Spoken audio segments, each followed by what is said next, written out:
Mythology is everywhere, in books, in movies, and of course in video games.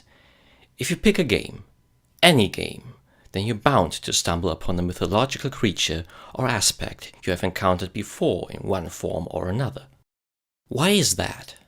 What compels creators to go back hundreds, if not thousands of years in time and grab a big chunk of ancient folklore? Some of the reasons are obvious, but as with any part of a myth, there is more than meets the eye. The most obvious answer is visual aspects. A creator who wants to channel the age of gods into his world will always fall back on ancient Egypt and especially Greece. This is not by chance. The human mind needs a frame of reference. Pick any sci-fi series.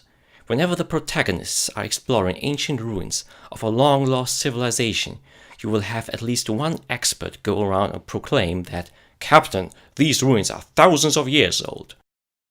And we have to take his word for it. How would we know if said culture is sufficiently alien, in its truest sense of the word? We would not be able to tell if this place has been deserted thousands of years ago, or just last Tuesday. This is where our own mythologies come into play. Put a few Ionian pillars around the place, and we can immediately relate. We know this stuff is several hundred years old, because we have seen it before. Everybody knows about ancient Greece, or at least ancient Rome. So when they are presented with a Parthenon, the audience immediately knows, hey, this stuff is as old as Zeus. Or Jupiter, if you prefer. It comes as no surprise that video game creators would make use of it. Let us look at an example from World of Warcraft. Most of the Night Elf buildings draw many influences from Asian and, according to Mark Kern, especially Korean culture, but a few and, dare I say, sensual buildings quite obviously give off vibes of a pseudo-Grecian architecture. Take a walk around the remnants of the destroyed elven city of Ashara, and you might as well feel like taking a tour of the Acropolis in Athens. If it weren't for the banshees, that is. Sometimes these aspects are important gameplay elements. Don't believe me? Take a look at the Labyrinth. What started as a classical tale about entrapment and escape has become an icon for the early days of gaming in the form of Pac-Man.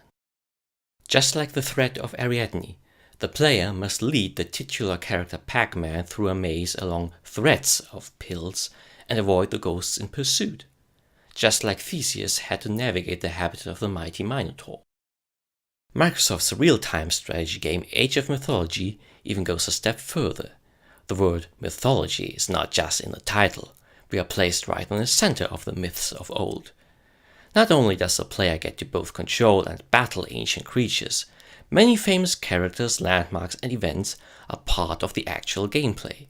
For example, in the 6th mission of the single-player campaign, the player is tasked with constructing the Trojan horse, then open the gates of Troy and seize the city. These same principles are also applied on a smaller scale. A Kerberos will almost always be a ferocious beast guarding an important entrance or item. A Minotaur will almost always be a powerhouse that is to be reckoned with.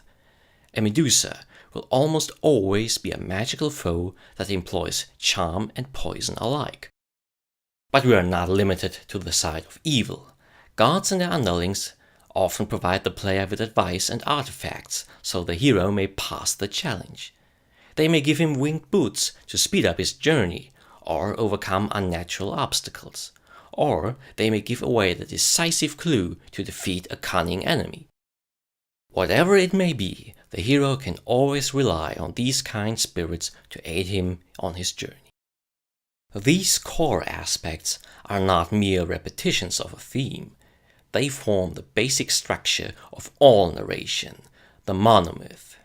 Joseph Campbell described this structure in his book The Hero with 1,000 Faces as a universal device that can be found in every culture from every period of human history.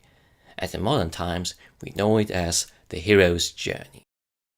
So what exactly is the hero's journey? You're about to find out. My name is Kyan Johansson. Welcome to the Education series.